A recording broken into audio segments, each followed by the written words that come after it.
should never, ever provide cover to evade accountability, nor indeed to facilitate impunity. Regrettably, we have seen this of late in this very chamber when it comes to sanctioning of some of the world's most dreaded terrorists. If egregious attacks committed in broad daylight are left unpunished, this Council must reflect on the signals we are sending on impunity. तो एक तो मैंने शुरू की है, अंग्रेजी में मैंने कहा इसको लेसन्स ऑफ अवध। और अवध इसीलिए क्योंकि जो मेरे उम्र के हैं लोग यहाँ, वो उनको हो सकता याद हो कि 1977 में एक फिल्म सत्यजीत रे की फिल्म निकली थी, शतरंज के खिलाड़ी, जो मुझे याद है मेरे ख्याल से संजीव कुमार और साइद जाफरी और अमजद खान थे उसमें। और उसमें क्या होता है कि ये दो लोग, संजीव कुमार और साइद जाफरी, ये अवध के नवाब हैं, ये अपना शतरंज ये खेल रहे हैं शतरंज। और उस समय अंग्रेज़ जो हैं, ईस्ट इंडिया कंपनी, उनके प्रदेश में वो माने उसका कब्जा कर रहे हैं। और ये अपने खेल में माने इतने अब्जॉर्ब्ड हैं कि उनको लगता है कि भाई वो कुछ हो रहा है, चलो वो कोई मैनेज कर लेगा, पर हमारा फोकस जो है वो शतरंज पे है। और होते होते जब तक उनका गेम ख़त्म होता है, उनकी माने शासन भी निकल जाती, उनके अंग्रेज ले लेते हैं उसको। तो मेरा मैसेज इसमें ये था कि हम लोग जो हैं, ये स्वाभाविक है कि हम अपनी बातों पे पूरा मैं कहूँगा पूरा फोकस, पूरा अटेंशन ये हमारे डेवलपमेंट में होना चाहिए, हमारे पॉलिटिक्स में होना चाहिए, हमारे इकोनॉमिक्स में होना चाहिए। पर हम दुनिया को न भूलें। ये नहीं होना चाहिए कि हम आपस में हमारी चर्चा होती रही, दुनिया घर में आ जाए और हमें पता भी न चले। और ये आज डेंजर है, क्योंकि जब ये ग्लोबलाइजेशन का ज़माना है, और ग्लोबलाइजेशन का मतलब ये है कि जो बाहर की ताकतें जो हैं, बाहर की जो हित जो हैं, वो हमारे ज़िंदगी में आ चुकी हैं। आप जो रोज़ मार्केट में जो खरीदते हैं, आप ही कभी कभी सोचिए कि ये सामान कहाँ से आते हैं, और बाहर बनना चाहिए या हमारे देश में बनना चाहिए। जब आप सोशल मीडिया में जाते हैं, आप कभी सोचिए कि इसको रेगुलेट कौन करता है, और इसमें आपकी कितनी चलती है इसमें। कि ये ग्लोबलाइजेशन जो हो रहा है, ये किस्म से हमारे जो रोज़ की ज़िंदगी जो है, इसको एक किस्म से टेक ओवर कर रहा है। और कभी हमको इस पर कम से कम अवेयरनेस तो होना चाहिए। दूसरा चैप्टर था मैंने डिसरप्शन पे, और उस समय जब मैंने लिखा था, 1819 की बात है, उस समय डोनाल्ड ट्रंप अमेरिका के राष्ट्रपति बन चुके थे, और उनका जो प्रभाव अपने देश में और विदेश माने इंटरनेशनल पॉलिटिक्स में उनका प्रभाव जो था, उसके बारे में मैंने लिखा है कि उन्होंने एक किस्म से कैसे जो पुराने किस्म का जो एस्टैब्लिश ग्लोबलाइजेशन जो था, उसको कैसे इन्होंने डिसरप्ट किया है। उसके बाद जो मैंने कहा डॉगमास ऑफ दिल्ली, और इसका मैं आपको एक उदाहरण देता हूँ। आप सबको याद होगा 2014 में जब प्रधानमंत्री जी का पहला शपथ ग्रहण हुआ, उस समय उन्होंने तय किया कि जो पड़ोस के जो नेता जो होंगे, उन सबको वो निमंत्रित करेंगे शपथ ग्रहण में।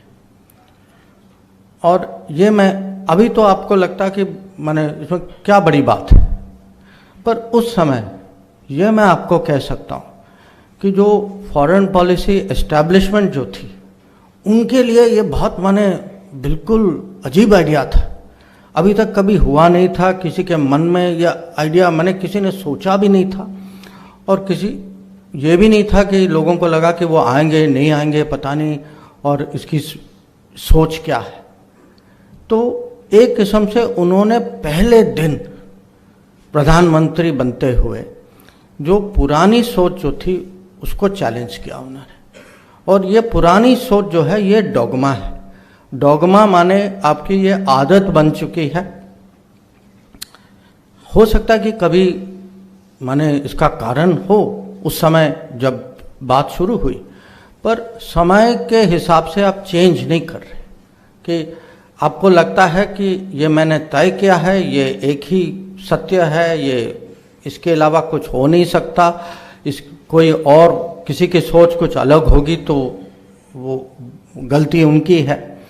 तो ये बहुत जो दिल्ली में जो विदेश नीति के बारे में जो ऐसे ये सोच हैं, कभी कॉन्सेप्ट हैं, कभी एक किस्म से स्वभाव है कि दुनिया के साथ हमें कैसे डीलिंग करनी चाहिए, इसको कैसे बदलें।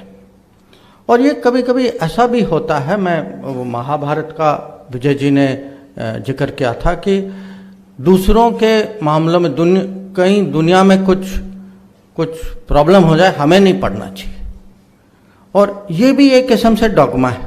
अब हो सकता है कि 1950 या 1960 में हमारी वो क्षमता थी नहीं, हमारी हितें थी नहीं, पर अभी हम कुछ दिन पहले दुनिया के 5वें नंबर पे आ चुके हैं इकोनॉमिकली।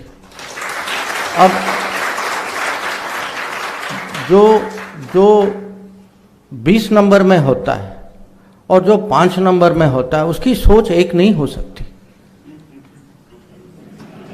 तो आप समझिए कि हमें चेंज करने के लिए माने जो क्षमता के हिसाब से जो परिवर्तन जो होना चाहिए, जो आत्मविश्वास एक किस्म से जो प्रकट होना चाहिए वो नहीं है। वो नहीं है क्योंकि आदतें जो है वो हमको बांध के रखती। तो ये डॉगमा वाला चैप्टर जो है मैंने एक किस्म से वर्णन किया कि हमारी विदेश नीति इसके अलग अलग मैंने भाग कि हर डेकेड में ये कैसे चेंज होता है। तो ये उस पे फोकस है। फिर एक सब्जेक्ट और है, ये सब्जेक्ट मैंने उसका टाइटल दिया है मैंडरिन। सो मैंडरिन जो है आप जानते हैं चाइना में जो हम कहते हैं बाबू लोग जो शासन में होते हैं, मैंडरिन्स और मासेस। मैंडरिन्स और मासेस इसकी जो संक्षिप्त में मैं ये कहूँगा कि जो सरकार में होते हैं उनको लगता है कि जानकारी उन्हीं के पास है। और मैं आपको कह रहा हूँ जो 40 साल में सरकार, जो 40 साल सरकार में गुजार चुका है, और कभी कभी जो सरकार में होते हैं उनको पब्लिक से फीडबैक, पब्लिक की सोच, ये भी पब्लिक जो वहाँ जो अलग विचारधाराएं जो है उसका भी ज्ञान होना चाहिए। और ये मैंने जो विदेश नीति के परिप्रेक्ष्य से बात सामने रखी है कि अगर आप देखें अमेरिका के साथ या ओवरऑल जो पश्चिमी देश जो हैं, जो विकसित देश जो हैं, हम लोग ज़्यादातर हमारे व्यापार जो हैं उनके साथ होते हैं। देश में जो पूंजी निवेश जो आती है वो उन्हीं से आती है। हम जो बच्चों को कॉलेज भेजते हैं, अगर देश के बाहर भेजते हैं तो वहीं भेजते हैं। जो लोग टूरिज़्म पे जाते हैं तो वहीं जाते हैं। तो कभी कभी हमें भी सोचना चाहिए कि भाई पब्लिक क्या करे, किस दिशा में जा रही है, और ये क्या होना चाहिए कि नीति किसी और दिशा में जा रही है और पब्लिक कहीं और जा रही है। तो इसकी जो कॉन्ट्रडिक्शन जो ये भी हमें समझना चाहिए। तो ये पब्लिक और शासन का कनेक्ट जो है कि फीडबैक कैसे लें, कि नीति में अगर कहीं कुछ बदलावट आना है तो ये फीडबैक कैसे लें। आप सब जानते हैं कि प्रधानमंत्री का फेवरेट वर्ड है फीडबैक, कि आप जाकर, जैसे मुझे कहा जाता है आप जाकर गुजरात में फीडबैक ले लीजिए। हाँ, तो ये फीडबैक जो है ये सचमुच, ये जब सुशासन के लिए फीडबैक, जब तक फीडबैक नहीं होगा, क्योंकि किसी भी, अगर आप कोई व्यापार में भी हैं, कुछ प्रोडक्ट बनाते हैं, अगर कस्टमर आपको फीडबैक नहीं देगा, आपको कैसे पता कि आपका प्रोडक्ट कैसा है? तो ये नीति के बारे में भी यही है कि फीडबैक लेना है, और फीडबैक तभी आप ले पाएंगे जब आप मासेस के साथ कनेक्ट हों। तो ये मैंडरिन मासेस, ये दुविधा जो है पॉलिसी और पब्लिक, इसको मैंने प्रस्तुत किया है। फिर 3 चैप्टर और हैं, एक चाइना पर है, और इसका महत्व तो आप समझते ही होंगे कि चाइना हमारा पड़ोस का देश है, पर एक किस्म से सुपर पड़ोसी है। हाँ, सुपर पड़ोसी है, सबसे बड़ा पड़ोसी तो है, पर अगर आप उनकी ताकत देखें, उनकी इकोनॉमी देखें, कहाँ कहाँ तक वो पहुँच चुके हैं, और एक किस्म से जो उनके यहाँ जो प्रगति उन्नति जो हुई है, इसमें हमें भी देखना है कि इसके कुछ सबक हैं जो हमें सीखने चाहिए, और उनका प्रभाव, क्योंकि वो पड़ोस में है, हम पे उनका प्रभाव क्या है, हमारे हितों पे क्या है, और हो सकता है कि हमारे देश में हो, पर हमारे बाकी पड़ोसी देश जो हैं उन पे उनका भी कितना इन्फ्लुएंस है, और हमारे लिए उसकी क्या एक किस्म क्या चिंता है। तो एक चैप्टर चाइना पर है, एक चैप्टर, और मेरे से किसी ने पूछा कि नॉर्मली जो भी किताब लिखते हैं विदेश नीति पे, नॉर्मली जापान पे नहीं लिखते, ठीक है ना, नॉर्मली जापान पे नहीं लिखते। तो मैंने जापान पे इसीलिए लिखा क्योंकि लोग नॉर्मली लिखते नहीं। एक कारण और भी है, पर हमें जापान पे ज़्यादा सोचना चाहिए, और मुझे बहुत खुशी की बात थी जब मैं इस यहाँ आया, सबसे पहले मुझे वो जापानीज़ गार्डन ले गए। हाँ, तो मैंने कम से कम ये कहा कि भाई गुजरात में तो जानते हैं कि जापान की महत्व क्या है, अब पूरी देश की यही सोच होगी तो हमारे रिश्तों के लिए बहुत अच्छा होगा। और एक जो है ये पैसिफिक माने प्रशांत महासागर पर है, क्योंकि अभी तक हम खुद सोचते हैं कि जब समुंदर के बारे में सोचते हैं तो हम हिंद महासागर के बारे में सोचते हैं, और एक किस्म से हमारी सीमा जो है, और ये सीमा सोच की सीमा है कि जब मैरीटाइम इंटरेस्ट की बात करते हैं इंडियन ओशन की बात आती है। पर अगर आप अभी देखें, अभी 50% से ज़्यादा हमारा व्यापार जो है वो पूरब की तरफ जाता है, वो प्रशांत महासागर में जाता है।